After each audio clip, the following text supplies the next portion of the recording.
Good morning, everyone, and welcome back to Coffee and Headlines. Today is Monday, June 8th, and here we are, as always, at 10:30, live on Facebook to share news and stories from places near and far from Puerto Vallarta to see how these stories affect us and to gather information from one another, share tips, share inspiration, share some sense of humor as we're trying to see through these very interesting times that we're living in. If you're new to these broadcasts, please type the word new in your comments so that we can give you a proper welcome. And also let us know where you are in the world and how you learned about coffee and headlines. As always, it is nice to see some familiar faces joining us this morning. Chris is here along with Craig and Lisa and Lynn. Good morning. Good morning, everyone. Um, Sherry has her iced coffee. Yes, I am about to switch to iced coffee usually during the summer months. When it starts getting a little bit too warm, I put my I send my coffee maker on vacation and I switch to just a refrigerator iced coffee. Great to see all of you, Kathleen, Renee, Bob, Michal, Rita, Sean, Nancy, Randall. Um, my goodness, there's a bunch of you here today. So nice to see that you're all joining us. Today we are going to look at some of the latest news, which include taking a look at what's going on in Mexico with COVID-19 and specifically here in our state. We're also going to continue following the story of Giovanni Lopez, the construction worker that was jailed by Jalisco policemen and found pronounced dead the following morning. It's something that has troubled our state and, of course, the nation quite a bit with demonstrations going on in Guadalajara. Yesterday, the governor held an interview with Televisa, one of the major television networks here in Mexico, where he explained a lot of what's going on. So we're going to take a look at all of this. We're going to take a look at other news. Before we move forward, Karen Miller, it is great to see you. Good morning from Minnesota. Good morning from Puerto Vallarta. I'm so glad you found us. Please feel free to make your comments as we go along, ask questions. We may not have all the answers that you want, but we're certainly going to give them a go. A nice shout out for the Farm Fresh guys. It is so nice to hear that they did a good service and also that they went all the way to San Pancho to make a delivery. This is good to know. I am so glad for this recommendation. So let's jump into the headlines so that we can make some sense as to what's going on in the world right now as it relates to COVID-19.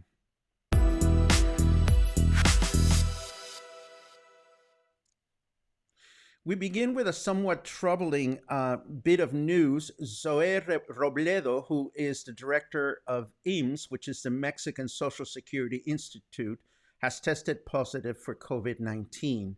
And of course, this happened on Saturday, and he is under strict medical care now. He's going to be working from isolation. This is thought provoking because, unfortunately, he was with Mexican President Andres Manuel Lopez Obrador on Friday through a series of trips that the president made through the southeastern part of Mexico. So we certainly hope that our president is doing fine. We have heard no reports that president of Mexico has any symptoms. He stated this morning that he feels in good health. We're also, of course, following what's going on with cases here in Puerto Vallarta.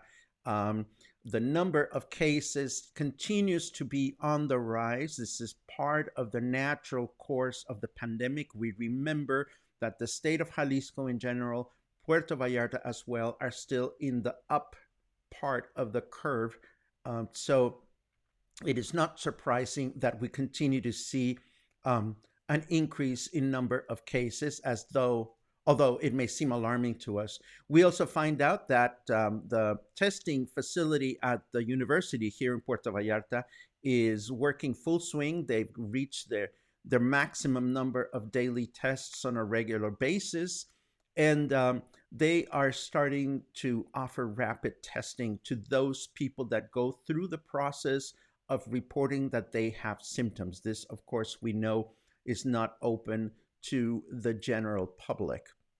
Meanwhile, unfortunately, we continue to get reports of a lot of people in town that are challenging. Well, not challenging, but they're going back to business as usual. Um, this is challenging for the population. I've seen an increasing number of people out and about, and I have seen people, just carrying on business as usual. And unfortunately, we know this is not good for the pandemic, and this is not good for us because these numbers won't be, or rather, the consequence of these acts is not are not going to be reflected for 15 days, which is about the period of incubation for the report. Speaking of reports, Governor Enrique Alfaro posted a video yesterday in which he gave his weekly report of where we are as far as the numbers in Jalisco are concerned. We remember two things. Number one, that we are still in what Jalisco calls phase 0 of the pandemic, which is a phase in which we are getting ready to begin the new normal as businesses start getting their accreditation and they start getting their authorization sticker. We are still in the middle of this. It was decided by the Jalisco government that phase 0 was not going to end at the end of last month. They decided to postpone it 2 more weeks rather, and we are now beginning the second week. So what are the numbers like now? Well, let's take a look at the 3 parameters that the governor decided were going to be used to measure the pandemic in the state of Jalisco. These numbers are not the same numbers as those reflected by the federal government on the nightly press conference led by Dr. Hugo Lopez-Gatell. We need to remember that Jalisco decided to take matters into their own hands, and our governor speaks through his own numbers. The first parameter that we know is important is the capacity of our hospitals to take care of patients that need treatment for COVID-19. And it is good to see that because of all the proactive strategies that have been in place in the state, we are still at a very low hospital capacity statewide. It is at 14.6%. This is good news because should the pandemic continue to rise, we are still well within the state's ability to handle patients. Now, I've heard reports that hospitals in certain places, including in Puerto Vallarta, may have more patient load right now. Again, these numbers reflect the overall capacity for the state. The second parameter has to do with how fast and how many cases we have in the state. And this is where things got a little bit wonky for us. Where did I go? Can I be here? No, I cannot show you my little picture. But let me explain what's going on here. When we started this phase 0, we were well under 800 positive cases or active cases for COVID-19. And right now, unfortunately, the state is at 1,486, very close to the red. The governor explained, and we already know this is happening because of all the people that have become increasingly impatient at following the stay-at-home guidelines and safe distancing guidelines. About 28.6% of cases that get tested test positive, and the morbidity rate in the state is still among the lowest in the country. Now, the third parameter that our governor decided to follow is our mobility. And here, again, we can see that it's close to 70%. And this is what the government considers to be still within a guideline, a safe guideline to be able to move forward into the beginning of the new normal. Now, what do these numbers really mean? The bottom line, they mean that we have to continue doing what we've been doing. If the number of people that start going out on the street increases, the chances of increasing the spread of the virus will also increase as a consequence, and this will only delay our return to the new normal. What can we do as private citizens about this? We can follow the guidelines. We've said this many times, and we have to say it many times just to make sure that sticks in. We have to follow the guidelines. We have to encourage those around us to follow the guidelines, and just hope that the rest of the population will follow suit. The governor has said that, you know, if we are unable to follow these guidelines, we may have to go back to quarantine, and we certainly don't want that. Nobody really wants that. Barry asks, how accurate is Mexico's reporting of COVID? I have no idea, Barry. And I'm not being dismissive of your question. I cannot answer that question. I really don't know. What I know is what I read on the headlines, and I try to interpret it as best as possible for people to get a grasp on the situation. Cheryl offers very good advice, and it's better to look at the trends rather than the accuracy of independent numbers.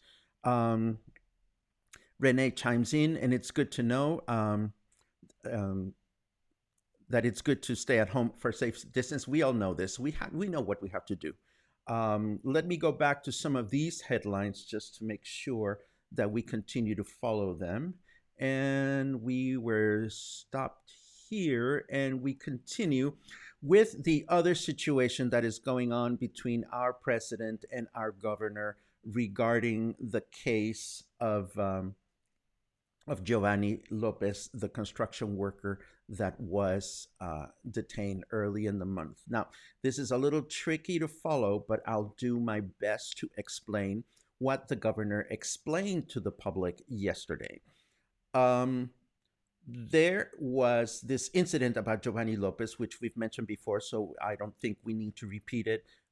If you are not up to date, I'll just very briefly say a person was detained in one of Jalisco's municipalities, and in the process of spending the night in jail, he appeared dead the following morning. He was taken to the hospital, and he died on the way to the hospital, and there were signs of torture in his body.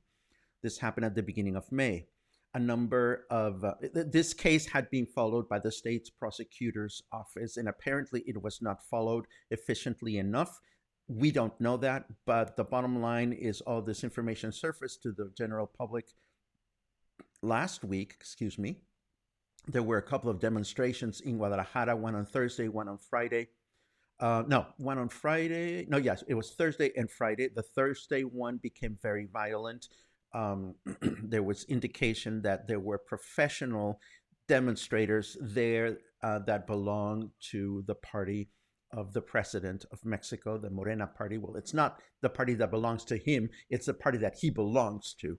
We remember quickly that the president of Mexico belongs to the Morena party, and we remember that Jalisco's governor belongs to the Movimiento Ciudadano, or Citizens Movement Party. It has come to light through the governor. A couple of things have come to light that are important to know. Number one, some of the people that were detained in these very violent demonstrations in the city of Guadalajara were indeed from other states of Mexico, and they were known to have previous criminal records. Also spotted at the demonstrations were two activists from the president's party, from the Morena party, and one has to wonder what two activists from Mexico City were doing in Guadalajara, demonstrating in something that was not really a political statement. It was just citizens demanding to know what's going on with this case. And then on the demonstration that took place on Friday, something unfortunate happened. There was a group of rogue policemen that unfortunately took matters into their own hand and decided to apprehend more than 20 young demonstrators. And I need to explain this a little bit. What I've learned is that every state in Mexico has its own state's prosecutor office. This office of the state prosecutor is not dependent of the governor or the government of the state. The state prosecutor reports directly to the federal government, to Mexico City. And the state prosecutor's office has its own police force, which has nothing to do with state or municipal police. In other words, the police that is related to the prosecutor's office does not follow orders from our governor. What happened on Friday is that The prosecutor's police force was given very clear instructions that they were not to respond with violence and they were not to engage with the violent acts. They were not to be provoked. Well, apparently, a handful of policemen that belonged to this state prosecutor's office decided to take matters into their own hands, went elsewhere away from the demonstration, and apprehended some people. The governor immediately feared that what was happening here is that some separate interests that we're not aware of were trying to create violence and we're trying to disrupt the balance of the state.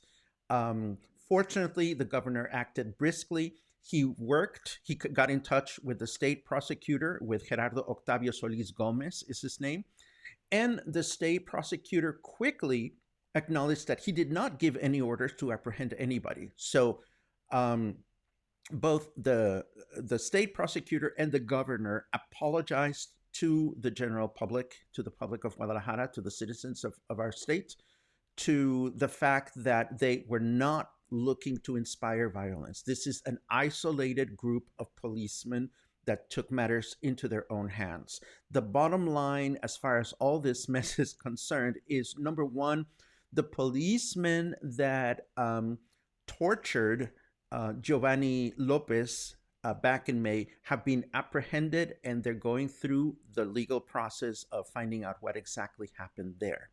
The policemen that led this unjustified sign of violence and apprehension of 20 plus young demonstrators from Guadalajara have also been apprehended and they are going through due process. The mayor of the small town where Giovanni was murdered was supposed to appear before the state's attorney's office on Saturday, but missed his appointment. He's expected to appear today in relation to another case in which he used excessive power in his own municipality. So that matter continues to be in the works. The bottom line is the governor of Jalisco, Enrique Alfaro, said yesterday that he's probably gone through the 48 most difficult hours of his life trying to balance the state's ability to move forward through coronavirus and also handle these alleged smearing campaigns that are going on between the federal government and the state of Jalisco, or perhaps between organized crime and the state of Jalisco. The state of Jalisco, which is our state, is one of the most prosperous states in the country, and it's one of the states that has taken very radical positions in terms of moving forward with agility through the pandemic and through the way the state works. And to make things short and to try to explain this, and I'm sorry I'm getting into this with a little bit of detail, but I want you to understand a little bit of what we're dealing with at a national level. Our state is enviable. So there are many interests that may be fighting against our ability to be prosperous. So we're going to continue to follow this story as best as possible so that we can sense what's going on and I can keep all of us informed. Let me take a quick look at questions. I can imagine there are many people who stay sick at home and are never part of the statistics. Oh, we know that to be a fact, Dave. We certainly know that to be a fact. Patty, I'm glad you found us. Get comfortable. It's great to see you here. Isolated group of police who directs their activities. Mark, as I just mentioned, we are trying to find that out. The governor is trying to find that out. And I am sure we'll be hearing more about this situation. Are the students that were arrested all accounted for? Yes, they are. This is something that put the governor in a very awkward position because some of the students that were arrested had been arrested the day before. So they had to respond to the charges, but the governor feared for their life, feared that there was another Ayotzinapa case unfolding, and he dismissed all charges. And the governor and his staff made sure that all homes were visited and that all the students were accounted for. And that's what he said on national television yesterday. I read in Mexico Daily News that the young police irregular police are missing. Do you know anything about that? I have not read Mexico Daily News to that effect. What I have heard is what the governor said, and the governor, excuse me, is the maximum authority in our state. He is has more authority than Mexico News Daily, so I have to trust the governor because he's the governor of our state, and the governor has said that all the missing students were found. Peace on earth. I'll drink to that as soon as we hit noontime. Boom, boom, boom, boom. How is Bucerias doing? I'm sure Bucerias is fine. I don't know how specific we can be, Barry, but I'm sure Bucerias is fine. Let me take a quick look at other headlines that we have here. Um, let's take a look. I've talked about this, I've talked about that. Well, I think I've talked about just about all the newsy things that I wanted to talk to you about. So why don't we switch over to some leisurely headlines?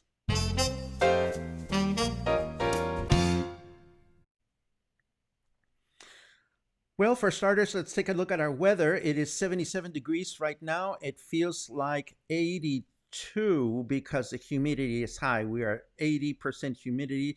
Today will be a humid day and we will be cloudy through most of the day. And what are we going to do about that? Well, we're going to switch over to iced coffee, as we mentioned earlier, and we're going to um, just start dealing with our usual summer weather.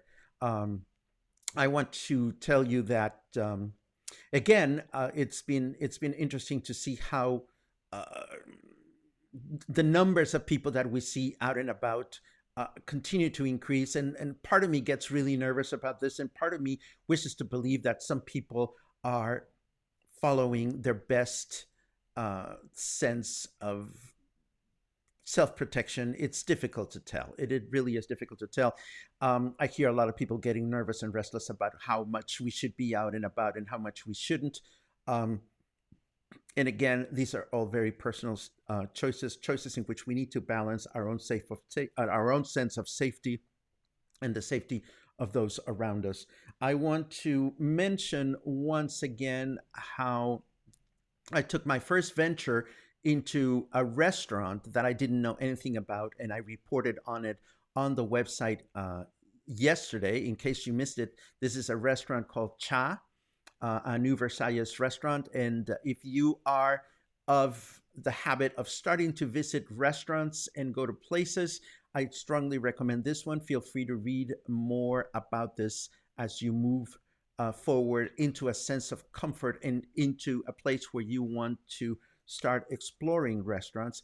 I also heard that, again, the restaurants in Versailles are starting to get organized in terms of creating their own restaurant week type event, or maybe a weekly event. I'm not sure yet, but I'm going to keep tracking how this unfolds. Obviously, everybody is trying to make the best sense possible of the guidelines through which we can maneuver, and restaurants are itching to start making some money, of course. Um, there was this report that I saw on the paper on Vallarta Independiente. According to them, beaches, the Malecón, and gyms or public workout facilities or sport facilities are what Vallartenses are asking for more and more. The paper didn't specify whether they had any kind of official polling going on or how they came to these numbers. All we know is that according to the paper, this is what people are missing the most. Needless to say, as I mentioned before, people are getting increasingly restless about being locked in. We also learned from Contralinea that there's an increasing sense of not anxiety, but enthusiasm among Mexican travel agencies because more and more people are moving in to ask about reservations in Mexico's destinations, vacation destinations, of course, including Puerto Vallarta. This is happening while we still don't know exactly when we're going to be able to welcome tourists, but it's good to know that at least there's some activity going on. We also reported over the weekend that there were some airlines in Mexico that are starting to also uh, offer special promotions to encourage people to start flying again, start going places again. So even if you may not be ready to do this, it is good to know that Viva Aerobus, Volaris, and Aeromar are now starting to post in their own websites that they are offering special promotions to stimulate the travel industry and to stimulate tourism. Of course, again, knowing that we are still not at a place in which we're able to welcome tourists. Um, this one may be cringe a little bit, but Cinepolis has released a list of guidelines that they plan to implement when they open their theaters. I read through them, and of course, they're being very thorough with their procedures and stuff like that. And whether you will want to go to the movies in the near future or not, it's going to be something that you are going to have to make a decision on your own. They're talking about all kinds of procedures that, of course, they want to put forth in order to encourage people to go back to the theaters. Um, Honestly, I don't know that I'm ready to go there, but I'm going to put the link up if you want to see it. Needless to say, they're being thorough in the way they're going to handle ticket sales and food sales, and they're going to clean the theaters themselves thoroughly between shows. I mean, I cannot imagine how long it's going to take them to do that, but that's what the theaters are saying they're going to do. Last but not least, it wouldn't be another week without having another production from Randy Rainbow. This time he inspects the coward in the White House basement in a song called Bunker Boy. I'm going to leave you the link to that so that you can enjoy it at your own leisure if you are a fan. Before we wrap up today, let me take a quick look at your final comments. Um, Patty loves the weather app that I'm using. It is called Carrot Weather, and it is something that is available for the Mac, and it's also available for iPhones and iPads and iOS devices. If you want to purchase it, you can have your own Carrot Weather. I see a couple of comments about chat. Thank you very much for that. It was actually very fun and liberating to write about a place again. This is something that I enjoy very much. I've enjoyed connecting with you very much on a daily basis, and we'll continue to enjoy that as we move forward. But being able to write and being able to take photographs and conduct interviews and feel as though I'm making a difference, or we're trying to make a difference, of course, me and Luna. Um, we're trying to make a difference. We we enjoy doing this, and I'm happy to do it, and I'm happy to start doing it again. I hope the ladies at chat took their masks off for photo. Um, the ladies at chat, if you're talking about the cover ladies, they were not wearing masks, were they? I don't remember. But of course, we enjoyed the lunch very, very much. Um, Sean O'Brien purchased the Volaris V Pass this week. I don't exactly know what that gets you, but again, I encourage everybody to take a look at some of these airlines. I know that at least one of the airlines is offering a pass that allows you for unlimited travel between Puerto Vallarta and Guadalajara. And this is something that may be interesting for some people that do that kind of traveling. Um, Please link the app. Oh, gladly, Patty. I will put the link to the Carrot Weather app in the show notes today. As you know, we release show notes right after we finish the broadcasts every day. Um, Thank you for a great morning coffee break. It is a great morning coffee break for me. I already had 2.5, so I'm very, very happy about that. Rita makes a recommendation for Queer Eye, latest season coming out of Philadelphia, which is it's your hometown, right, Rita? We're definitely going to take a look. Dennis, we hope you're doing well wherever you are, and I hope you can come back to delight your audiences with your piano player playing sometime soon. Um, Cheryl Cooper joined us on Sunday Fun Day. Oh my God. Yeah, Sunday Fun Day. We're a little boisterous on Sunday. And for those of you that don't know, we tell news and important stuff from Monday through Saturday. We take a break and we get silly on Sunday. Let's see. Dale wishes me a fun week with Pride events. Yes, we were at Hotel Mercurio yesterday doing some live streaming tests. All next week, we're going to be broadcasting from Hotel Mercurio both coffee and headlines and also a daily LGBT show that I'm going to do as part of the Virtual Pride Celebration. Virtual Pride Celebration has a ton of wonderful people that are going to be doing their own live streams all day long, starting Well, the event starts tomorrow evening, afternoon, evening, but then starting from Tuesday and going on until Sunday, there is a full schedule. I have posted the link of the group in the show notes. I will do it again because it all starts like now. It's going to be crazy and it's going to be fun. Um, Yes. Oh, I didn't know that Carrot Weather was also available for the Android. I am so very happy to hear that. It is a really user-friendly application. It has not to sell you on it, but it has a cynical commentary mode in which if the weather is nasty, it'll say something bitchy at you, and I think that's really funny. Um, uh, Michelle says she missed Sunday. Well, join us Sunday. Join us Sunday, or always know that our past shows are available on both Facebook and YouTube as well. Um, Especially for those that are in a language learning curve. You know, yesterday was Sunday and I forgot to pull out my chingonario. I had it sitting here on my desk and I figured if we go back to the bad language and the four-letter words in Spanish, I will have my chingonario ready to make a special new contribution to continue to enlighten you with literary communication in Spanish. Let's see. Virtual Pride. It's nice to see some excitement. Um, and thank you very much, Mark, for those comments. I really appreciate all the remarks that you have.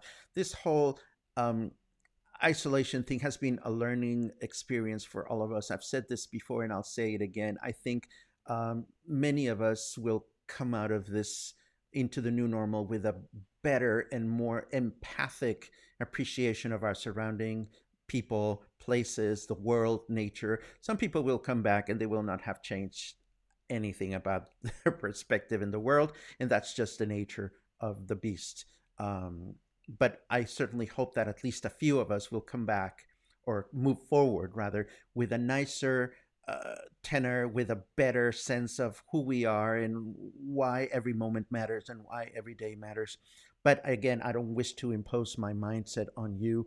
I just hope, as always, that we continue to be kind to one another and we continue to stay healthy and continue to stay safe, continue to stay creative and inspired. There is so much out there for us to learn, courses online, new skills, new people. I mean, oh, it's a crazy different challenging time to be in, but it's also a time in which if we choose to do that, we can empower ourselves to do so many things. But again, it's a personal decision. It's a personal choice how we embrace all the stuff that we're going through. For me, I never get tired of being curious, and I never get tired of just trying to remain useful to the community that I serve and the community that I'm a part of. So, with that thought in mind, I'm going to say hasta pronto. We will see you again tomorrow morning at 10:30 live as always. I hope you have an excellent Monday, an excellent beginning of the week, and I will see you soon. I cue the little house, which I'm still looking for a new little house to live in. I'll keep you posted on that. Have a great day.